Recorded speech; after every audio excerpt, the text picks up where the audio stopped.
nous dire en 2 mots qui tu es et ce que tu fais? Bien, bonjour Fred, bonjour tout le monde, salut Arthur. Bonjour. Alors en 2 mots, Nicolas Cahouet. Je suis le CEO de Mobilosoft et voilà, je suis un affamé, je dirais, de technologie, d'innovation et certainement, j'adore mon travail pour aider le franchisé, le local, ainsi que les réseaux d'enseignes pour utiliser la technologie à bon escient. Bien, merci Nicolas. Même exercice pour toi Arthur, une courte présentation pour nous situer ton expertise dans le sujet. Bonjour à tous, Frédéric, Nicolas, Arthur Gerhard, cofondateur de Truppl, en charge des activités commerciales et data scientist. Alors Truppl, en quelques mots, on conçoit des solutions, des applications basées sur l'intelligence artificielle sur mesure pour nos clients, afin de les aider à gagner en efficacité opérationnelle dans les processus métiers de manière générale. Alors je prononçais un mot IA qui veut tout et rien dire à l'heure d'aujourd'hui. On a 2 types d'IA, on va dire, qu'on utilise principalement pour arriver à ces fins d'optimisation opérationnelle. Ce sont les IA classiques qui ont un peu préexisté à ChatGPT, qui vont permettre de faire de la prédiction, de la classification, de l'extraction d'informations des données. Et puis après, tous les volets IA générative et principalement positionnés sur la technologie du RAG, Retrieval Augmented Generation, qui va être d'ailleurs le module technologique dont on va discuter aujourd'hui dans le JIO. Merci Arthur et bienvenue.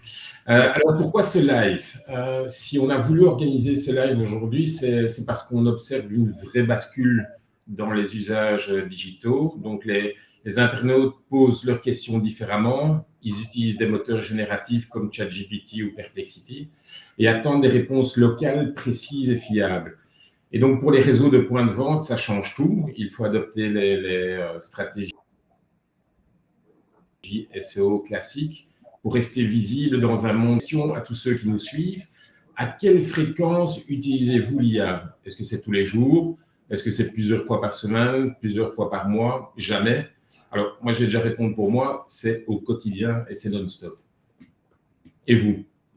D'ailleurs, vous deux, que ce soit Nicolas ou que ce soit Arthur. Vas-y Arthur.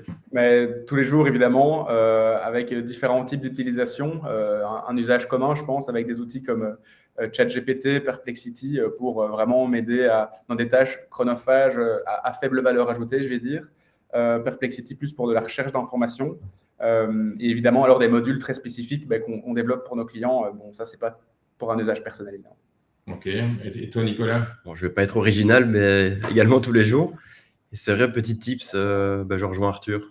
J'utilise principalement ChatGPT, mais depuis quelques mois, Perplexity, surtout pour la recherche et le sourcing, où Perplexity est bien avancé, je trouve, par rapport à un ChatGPT. Attention, malgré tout, à bien vérifier les sources et ce que l'IA nous raconte. Oui, bien entendu. Et pendant que l'audience réagit, je rajoutais juste un point. Donc ça, c'est les utilisations, on va dire, volontaires et souhaitées de l'IA, mais alors tout le monde l'utilise. Je prends un peu d'avance sur ce que l'audience pourrait répondre. Quand on demande un chemin sur Waze ou sur Google Maps, ce sont des modules d'IA qui vont générer les chemins les plus courts. C'est ce qui optimise les chaînes d'approvisionnement des colis Amazon. Enfin voilà, il y a vraiment de l'IA partout qui est beaucoup plus tacite et cachée. Donc la réponse est simple pour tout le monde, c'est au quotidien. Donc. Voilà. Et avant de plonger dans les solutions, on va poser un peu le décor en quelques chiffres. Nicolas, de ton côté, est-ce que tu pourrais nous partager les dernières données sur l'impact des LLM sur le trafic web? Quelles sont les projections à 2026 et les parts de marché actuelles? Ouais. On va commencer par les parts de marché. Donc aujourd'hui, et je parle de statistiques qui datent de l'année passée, fin d'année passée, on parle de 1% de part de marché de toutes les IA, donc ChatGPT, Perplexity, Gemini, Copilot, par rapport aux autres moteurs de recherche. Donc un Google reste majoritaire. Aujourd'hui, on parle de 80-85%. Là, je parle du marché français, belge, européen, essentiellement. Donc 1%. Là, ça devient très intéressant. C'est la projection. Alors, personne n'a de boule de cristal, mais voilà, il y a des experts qui ont étudié et certainement, ils ont potentiellement utilisé l'IA pour extrapoler. Mais on parle aujourd'hui donc de 15 à 20% d'ici 2026. Donc, en moins de 2 ans, on parle de part de marché fois 20 pour les IA, ce qui est juste énorme. Et donc, voilà, ça montre à quel point l'IA va accélérer et bouleverser la recherche locale. En termes de trafic sur les sites web, Là, on parle plutôt de 8 à 10% du trafic qui va être amené par les IA. Mais, là, il y a un vrai sujet dans la communauté, c'est est-ce qu'on va encore aller sur les sites web? Personnellement, je pense que non. Alors, ça peut sembler bizarre, mais personnellement, je pense qu'à 2, 3, 5 ans, je dirais, oui, ce sera toujours important d'avoir un site web, mais en fait, ce sera pour l'IA. Et derrière, on le verra un peu plus tard, l'IA, en fait, va utiliser la data pour recommander et donner un résultat de recherche à la personne. Et peut-être une dernière statistique. Vas-y. Dans l'utilisation, on voit qu'aujourd'hui, en termes de... Là, je parle uniquement dans les IA, c'est ChatGPT qui domine le marché avec 85% en France et en Belgique, suivi de Copilot, vu que beaucoup de sociétés utilisent Copilot par sécurité, et ensuite Perplexity et même Mistral en France. Merci pour ces insights, Nicolas. Maintenant, pour bien comprendre ce qui se passe en coulisses de ces nouveaux moteurs, Arthur, toi, de ton côté, est-ce que tu pourrais nous expliquer ce que sont les LLM, comment ils évoluent et pourquoi c'est important pour la recherche locale? C'est ça. Donc, allez, dans l'ordre, un LLM, ou connu sous le terme de modèle de langage, non commercial, ChatGPT, Mistral, etc., Google Gemini, sont des modèles qui génèrent des séquences de mots, des séquences de mots probables basées sur un contexte qu'on leur apporte. En fait, le jeu auquel ces modèles jouent, c'est compléter le contexte qu'on leur apporte. Alors, le contexte, pour le dire franchement et de manière très transparente, c'est ce qu'on appelle le prompt. Donc, on voit là, ici l'importance du prompt lorsqu'on utilise l'IA générative.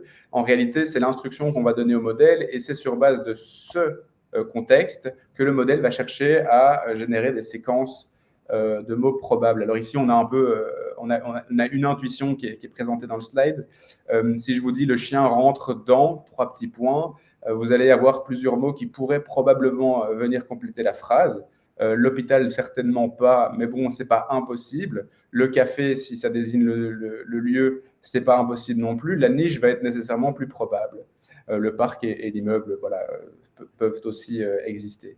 Ce système, d'ailleurs, est utilisé, alors pas avec un modèle de langage, mais ce système de séquence probable est aussi utilisé dans les recommandations de mots quand vous tapez des textes sur votre téléphone.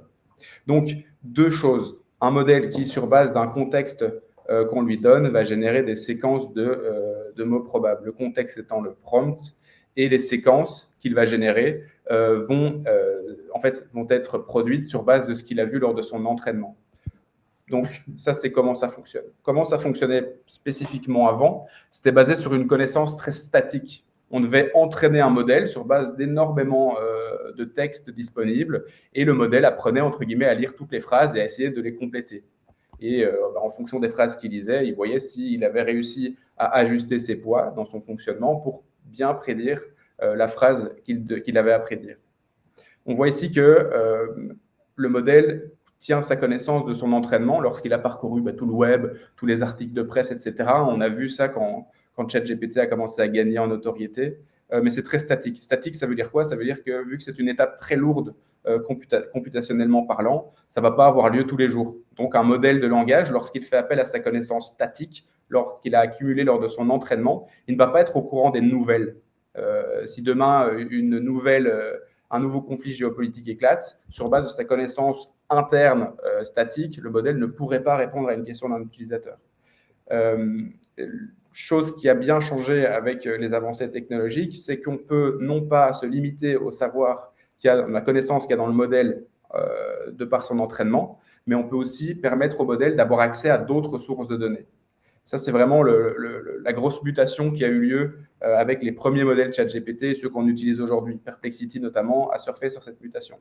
Donc, au-delà de comment ça fonctionne, maintenant, le modèle est capable d'aller chercher d'autres informations en dehors de sa connaissance interne qu'il a accumulée lors de son entraînement. Et c'est évident que c'est là que va se trouver peut-être le fer de lance du GEO dans le futur. C'est comment est-ce qu'on va rendre disponible son contenu dynamique autour du modèle et de ce qu'il a accumulé dans son entraînement pour qu'il le renseigne lorsqu'un utilisateur formule une réponse. Voilà, ça c'est un petit peu donc ma réponse à la question que tu me poses. Ok, merci Arthur pour ces précisions. Et justement, tu utilises pas mal d'acronymes. dans ce nouveau paysage. Donc, on parle de SEO, on parle de GEO, de SGE. Et pour qu'on parle tous le même langage, on va faire un petit glossaire rapide ensemble avec l'aide de slides. Alors, je vous laisse la parole à Nicolas, Arthur. Je vous laisse définir ces différents termes. Ouais. Oui, je pense que c'est important de poser les bases et de rendre ça un peu plus digeste. Vous allez voir qu'après, on a une illustration. Ce sera beaucoup plus simple. Mais donc, SEO, je crois que tout le monde connaît, hein, Search Engine Optimization. Donc, l'objectif au niveau SEO, c'est d'apparaître dans les résultats, hein, Google, Bing ou autres, des moteurs de recherche en général. Le GEO, donc c'est là vraiment le sujet d'aujourd'hui. Donc ça, c'est la même chose, mais au niveau de l'IA. Donc ça veut dire c'est l'optimisation, mais pour les moteurs IA, donc génératifs. Donc voilà, c'est comment apparaître dans les recherches Gemini, ChatGPT, Perplexity, etc. Le SERP, donc là, c'est les résultats de recherche, hein, qu'on a classiquement dans Google. Et enfin, le SGE, c'est le module, hein, qui s'affiche avec soit via Google, on verra un exemple concret, soit quand vous posez la question à ChatGPT ou d'autres IA, vous avez vraiment une réponse et on parle de SGE. Et ce fameux prompt alors, Arthur? Oui, donc le prompt, comme je l'anticipais un petit peu dans ma réponse précédente, Oui, tout à c'est fait. le contexte qu'on va amener au modèle sur lequel il va se baser pour produire des séquences de mots probables. Donc, c'est la question qu'on va lui poser, mais en fait, au-delà de la question, comme un cerveau humain réfléchirait, il y a vraiment tout un contexte sémantique qu'on apporte, des séquences de mots qui vont influencer la séquence de mots probables, donc la réponse du modèle, ou les éléments qu'il va aller chercher hors de sa base de connaissances statique pour répondre à la question. C'est vraiment très important, le prompt. Ça va être un sujet d'ailleurs dans les recommandations qu'on fera en fin de live. Ok, parfait. Mais je voulais voir aussi dans le public, n'hésitez pas à nous faire savoir quels IA vous utilisez au quotidien. Est-ce que c'est ChatGPT, Perplexity ou un autre outil? Et n'hésitez pas à répondre via les commentaires. On est curieux de voir ce qui va en ressortir. Ouais. Et je vois que la régie affiche justement les images. Donc là, c'est vraiment pour que vous compreniez vers où on va et où on est déjà. Donc à gauche, on va dire tout le monde. Voilà, j'ai cherché Mobilesoft sur Google, on nous a trouvé très bien. Et donc ça, c'est dans le SERP. Donc c'est vraiment les résultats de recherche. Et vous voyez qu'à droite, en fait, en Belgique, on a de la chance. On est dans les pays dans lesquels le AI mode de Google a été mis en place. Pas encore en France. Il y a une raison légale et je ne la connais pas. Mais en tout cas, la France n'a pas encore accès à ce module. Donc vous voyez que j'ai demandé la même chose, hein, que fait Mobilesoft. Et là, j'ai pas un URL, j'ai un bloc. Et donc c'est l'IA qui a été chercher l'information et qui va recommander ou donner une réponse. Et en dessous, un peu plus bas, vous avez la même chose, mais sur ChatGPT. Donc vraiment, voilà la différence entre le SEO, où l'objectif, c'était d'apparaître, d'avoir son site qui apparaît dans les premiers, versus à droite, le GEO, où en fait, et on va y venir, l'IA va se baser sur plein de sources, il y en a 4 principales, pour justement donner sa réponse. Ok. Alors, il est temps de rentrer dans le concret. En fait, aujourd'hui, l'IA est intégrée partout. Google Business Profile, Facebook, Apple Maps, même dans WhatsApp. Et je me mets à la place d'une enseigne. Comment est-ce que je peux structurer mes données pour être visible auprès des moteurs génératifs? Alors, je pense que, Nicolas, toi, tu as un contenu et une structure. Pourrais-tu nous expliquer comment ça fonctionne? Ouais. Alors, acronyme, voilà, je vous ai sorti, ça n'existe pas, mais c'est un moyen mémotechnique pour moi de retenir. Donc, l'important, c'est de comprendre d'où provient la source, hein, où va chercher l'IA les informations. Donc, SUBP. Alors, S pour site web, donc ça veut dire que, et même store locator. Donc, l'IA va aller chercher des informations qu'elle peut trouver sur vos sites web et sur les store locators. Deuxième, le U, c'est UGC, User Generated Content. Donc là, on parle de tout le contenu que vous publiez sur les réseaux sociaux, également tout le contenu que vos clients laissent sur les réseaux sociaux, dans les commentaires, etc. Les avis clients sont également considérés comme UGC, donc très important d'en avoir beaucoup et d'y répondre. Et enfin, les blogs et les forums où également l'IA va aller chercher l'information sur ces sites. Ensuite, le B de base de données propriétaires. Donc là, c'est simplement toutes les données détenues par Google, par Bing, par Apple, par Yahoo. Voilà, ils ont emmagasiné des milliards de données, donc l'IA va également utiliser. Et enfin, la presse, le P, ou publisher. Donc ça, c'est le Figaro, l'Echo, toutes des données qui sont reconnues comme fiables par l'IA. Alors pour ce dernier point, presse, c'est vrai qu'aujourd'hui, on parle beaucoup de fake news, on parle beaucoup de subjectivité du média. Là-dessus, personnellement, je ne sais pas comment l'IA interprète, mais en tout cas, une chose est sûre, aujourd'hui, voilà, le Soir, l'Écho, Le Monde sont jugés par l'IA comme fiables. Et donc, en résumé, l'IA va se baser vraiment sur le SUBP pour sortir le résultat de recherche qu'on a vu juste avant. Ok, très clair, Nicolas, merci. Côté technique, Arthur, comment ces moteurs interprètent-ils ce qu'on leur donne? Comment est-ce que ça fonctionne? Est-ce que tu peux juste répéter la question, s'il te plaît? Parce qu'à ce moment-là, je n'ai pas entendu un mot, je pense. Ah, voilà. Donc, je disais, côté technique, Arthur, comment ces moteurs interprètent-ils ce qu'on leur donne? Alors, on va se mettre directement dans la position d'un utilisateur qui va poser une question à un modèle de langage ou à Google. Par exemple, je cherche à acheter des nouvelles chaussures de running, mettons ce type de recherche. En fait, le modèle va… alors, si on est dans Google, évidemment, il y a une étape qui est skippée. C'est l'étape de génération d'une requête. Si on est dans un modèle de langage type Perplexity ou ChatGPT, le modèle va générer une requête générique. En fait, il va exécuter, et c'est pour ça que je rejoins tout à fait Nicolas, qui disait en fait les sites ne seront pas potentiellement plus consultés, mais ils seront toujours là pour se positionner en, on va dire, base de connaissances à renvoyer à l'IA si le site est sélectionné. Donc, une requête générique exécutée par le modèle de langage qui va en fait récupérer énormément de sites suite à cette requête. Suite à ça, sur base des données, de SUBP que Nicolas a donné, il va trier ces sites. Il va trier ces sites, mais aussi sur un point qui est extrêmement important, sur la similarité sémantique de la requête générique exécutée par le modèle de langage et sur le contenu que le site, possède en son sein. Exemple, si je dis j'ai 29 ans, je cherche une basket de running progressive parce que je cours, je ne sais pas, 20 km par semaine, si ces mots génèrent une requête générique par le modèle dont les mots sont présents dans mon article sur mon site de vente de basket de running, j'ai toutes les chances d'être sélectionné en priorité par le modèle de langage puisque j'ai une similarité sémantique très très proche. Donc, une fois que ce matching sémantique a été fait, le modèle a en quelque sorte du contexte de nouveau. Donc, il va s'auto-poser la question qu'on lui a posée avec comme base de connaissances pour y répondre les articles présents sur les sites qu'il a récupérés. Ça, c'est vraiment toute la trame qui se fait. Alors, de manière générale, mais je l'avais déjà introduit, ensuite, il génère une séquence de mots probable au regard de sa connaissance qu'il a en interne et sur base de toutes les sources documentaires qu'il a été chercher sur le web. Ok, parfait. Alors, tout le monde sera d'accord de dire qu'on connaît le SEO traditionnel, mais avec le GEO, on dit donc Generative Engine Optimization, on entre dans une nouvelle logique. Et donc, il serait intéressant de comprendre quels sont les leviers techniques concrets pour apparaître dans les réponses générées par l'IA. Et donc, je crois qu'à ce sujet, Nico, tu devrais avoir quelques exemples d'implémentation réussie à nous partager. Alors, je souris parce qu'il y a le support qui devrait arriver. Pour moi, la première chose, c'est prenez le train en marche, donc allez-y.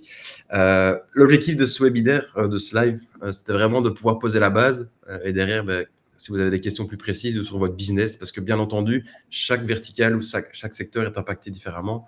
L'e-commerce est énormément impacté, clairement, et les retailers, voilà, pour la recherche locale. Mais donc voilà, il faut vraiment s'y intéresser maintenant parce qu'on voit que ça va très vite. L'année prochaine, on parle de 20% de part de marché, voire plus. Et donc concrètement, parce qu'on veut donner des solutions, rappelez-vous le SUBP, donc avoir un site web qui est optimisé pour l'IA. Et là, il y a plein d'articles qui parlent de ça et même Mobilesoft peut vous recommander, ainsi qu'Arthur, sur comment faire. C'est pas très compliqué, il faut juste le faire. Également le store locator, là j'insiste, c'est un résultat garanti à 100%. En tout cas avec les store locators Mobilesoft, le fait d'avoir un store locator optimisé, donc peut-être un contexte pour le store locator, oui. C'est dans votre site web, vous avez nos magasins ou vos agences, nos boutiques dans lesquelles vos clients peuvent vous trouver et vous avez créé une page locale pour chaque agence ou chaque boutique. Il faut le faire, vraiment c'est important de le faire. Donc voyez ça avec vos IT. Et derrière, de l'optimiser. Et donc, pour ça, il y a schema.org, il y a des données structurées. Donc, ça reste un jargon un peu plus technique. Ce n'est pas très compliqué, mais pour ça, je propose qu'on prenne le point à part. Et donc, vraiment, c'est d'avoir le site web et le store locator optimisé. Deuxième chose, sur les réseaux sociaux, beaucoup se posent la question, oui, à quoi ça sert d'avoir une page Instagram pour mon supermarché, pour mon agence, ou une page Facebook? En fait, parce que vos clients, eux, sont là. Et l'IA, elle va voir ce que vous faites sur les réseaux. Et si vous ne le faites pas et que vos concurrents sont sur les réseaux sociaux avec leur page locale, en fait, ils vont vous bouffer et arriver devant vous dans la recherche au niveau IA, donc GEO. Enfin, la presse, donc si vous avez des produits, partagez-le sur TF1, France 2, Le Figaro, la RTBF, VTM, enfin peu importe, c'est important. Voilà, on sait que ça rentre dans les critères de recherche de l'IA. Et enfin, les bases de données, mais ça, pour le coup, on a un peu moins d'impact, vu que c'est Google qui va aller chercher l'information. Mais concentrez-vous déjà sur les 3 premiers piliers. Et enfin, un petit dernier conseil. Avant, je dirais, on faisait des audits SEO. Aujourd'hui, il y a des outils SEMrush, Ahref, et voilà, on s'y intéresse de très près, qui vous permettent de faire un audit GEO. Pour ceux qui n'ont pas le budget, mais qui ont un peu de temps et des équipes, vous pouvez également faire votre propre audit GEO, tout simplement en cherchant sur ChatGPT, sur Perplexity ou demander à vos collègues. Et vous allez bien voir, tiens, est-ce que quand je cherche meilleure pizzeria à Odergame, est-ce que j'apparais ou pas dans les résultats? Et si vous n'apparaissez pas, en fait, c'est parce que vous n'êtes pas dans les 3 premiers sources, je dirais, utilisées par l'IA. Voilà. Ok, merci Nico. Moi, je vais me retourner vers toi, Arthur. Comment ces fameux LLM lisent-ils ces données? Et comment je pourrais formuler les bons prompts pour que l'IA cite mon enseigne, en fait? Oui. Alors, donc moi, pouvoir formuler des prompts pour avoir une influence sur le référencement de mon enseigne au travers des modèles de langage, ça n'est pas possible. C'est peut-être dans une infime mesure, mais ça n'aura pas d'effet ou très peu d'effet. Par contre, en reverse engineerant un petit peu le mécanisme que j'ai décrit, donc la séquence d'actions que le modèle de langage va faire pour référencer des baskets de course à pied, mais ou des restaurants ou des shops en tout genre, on peut se rendre compte qu'il y a 2-3 éléments où on peut se positionner et peut-être réfléchir déjà un petit peu à comment travailler sur ces points. J'explique. Donc, au-delà on va dire de la pertinence des sources que l'IA va utiliser et qui sont repris par l'acronyme SUBP de Nico, que je trouve très pertinent. Je découvre en live, pour être honnête, je trouve ça très pertinent. Il y a 2 choses que je proposerais de faire. Donc, comme je l'ai dit, quand votre persona, votre potentiel client va formuler une requête sur un modèle de langage pour acquérir de l'information sur ce qu'il pourrait exister comme offre, le modèle va refaire une requête générique. Donc, moi, ce que je ferai en 1, c'est de jouer à générer plusieurs requêtes potentielles de mes personas et demander au modèle explicitement quelle requête générique il aurait formulée en web search, pour voir quelle requête générique il va aller, entre guillemets, appliquer dans un navigateur classique. Et évidemment, alors, essayer de me positionner un maximum sur ces mots-clés. Donc, on est encore un peu dans une stratégie hybride où on dépend énormément du SEO, mais ce serait pour moi le premier pas à l'étrier. Évidemment, tout ce que je dis ici est sous l'autorité de Nico, parce que je ne suis pas un expert digital marketing, n'oublie bien. Je me suis juste concentré sur la technique. Donc, coupe-moi, Nico, si… Tu es d'accord, oui, c'est ça. Je valide jusqu'à présent. Ok, super. Donc, 1, se positionner sur les mots-clés des requêtes génériques formulées par le modèle de langage. 2, une fois qu'on a les sites qui vont être renseignés par le navigateur sur base de ces requêtes génériques, l'IA va aller regarder la similarité sémantique avec les contenus disponibles sur ces sites. Et donc, il faut être au plus proche sémantiquement de la recherche générique qui a été formulée au navigateur. Donc, essayez de nouveau de se positionner classiquement. Basket, je reprends l'exemple des baskets de running, basket, jeune adulte, homme ou femme, selon les modèles qu'on vend, pour courir les 20 km de Bruxelles. Ça aurait pu être un super article si on a un shop local à Bruxelles il y a 4-5 mois. Ou on peut même aller encore plus loin, entraînement, running, etc. Enfin, ça, voilà, c'est un peu la logique des digital marketers. Enfin, je ne suis pas fort là-dedans. Et donc, 2, je disais, avoir un contenu sémantiquement proche de la requête générée.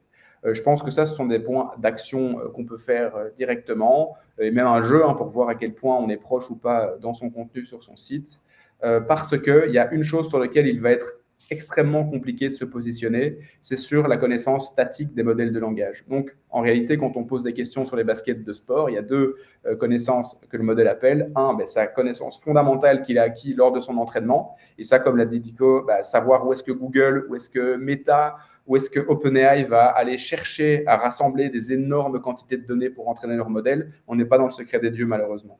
En tout cas, à notre échelle. Par contre, comment est-ce que les modèles vont aller chercher de la connaissance dynamique, accessible sur le web, accessible dans la presse, etc. Là, on peut vraiment avoir un impact dessus. Et avec ces 2 premiers points d'action, on peut commencer à se positionner. Tu valides tout ça, Nicolas? Bien sûr, c'est des techniques, mais en effet, c'est la réalité. Ouais. Ok.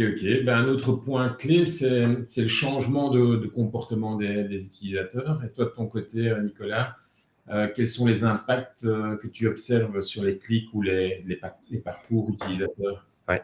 Ben, ce qu'on voit clairement, alors on parle que d'1% de part de marché, donc c'est pas encore visible pour tout le secteur, mais on voit que les sites ont de plus en plus de vues, mais de moins en moins de clics. Et donc on en revient à ce qu'on disait au tout début. Effectivement, les gens. Vous entendez aussi? Je vais couper. Donc je disais, pardon, oui, donc que l'IA va aller sur les sites, mais les gens ne vont pas forcément aller cliquer. Donc même si l'IA va mentionner la source dans ChatGPT, dans Gemini ou autre, en fait, les gens ne vont pas forcément aller cliquer sur le site et aller voir. Ils vont faire confiance à l'IA. Donc c'est là où on voit vraiment une réalité, c'est que oui, il y a toujours plus de trafic sur votre site, mais de moins en moins de clics, tout simplement parce que les IA, elles ne cliquent pas. Elles vont recommander, elles vont suggérer, mais voilà. Donc ça, c'est une première chose.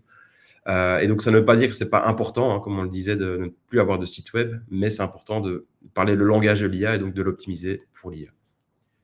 Ok. Et selon vous, nouveaux usages local. Je voulais. Moi, je vais m'avancer. Mais tout simplement, la recherche est bouleversée. En fait, il y a l'arrivée je veux dire, le monde professionnel et personnel, hein, au niveau de l'utilisation de l'IA et ce qu'on en fait aujourd'hui. Donc, on voit que la majorité des gens l'utilisent en général. Mais du coup, c'est important de comprendre, parce que ça peut paraître technique, et c'est vrai qu'il y a 6 mois, on savait ce que c'était le géo, et on aura de nouveaux termes qui vont débarquer, on aura un nouveau live Mobilesoft pour présenter les nouveautés. Donc globalement, c'est quoi? C'est voilà, s'y intéresser, et vous voyez que c'est pas très compliqué, c'est sensiblement la même chose qu'avant. La seule chose, c'est que donc il y a le SUPP dans lequel vous devez être beaucoup plus présent et être beaucoup plus actif. Si vous ne le faites pas et que vos concurrents le font, ils vont passer devant vous. Ok, merci à tous les deux pour ces échanges hyper riches. Donc, ce que l'on va retenir, elle est déjà dans les titres, et les réseaux de points de vente pour structurer leurs données locales des produits. Donc, je dirais à vous de jouer. Merci à tous qui nous ont suivis. Si vous souhaitez approfondir le sujet ou revoir cette partie, le replay sera bientôt disponible. On va rappeler site web, UGC, presse et base de données propriétaires. Très bien, parfait. Je vous souhaite un bel été et on se revoit à la rentrée pour de nouveaux lives dans lesquels on se fera encore, comme toujours, les actualités brûlantes. Passez un bel été. Oui, juste on se dit, oui, on se voit en septembre, mais si jamais vous avez du temps, on est également disponible en travail l'été, en vacances. Donc, n'hésitez pas à nous solliciter. Bien entendu. Merci Nico, merci Arthur, merci à tout le monde. Au revoir. Salut à tous.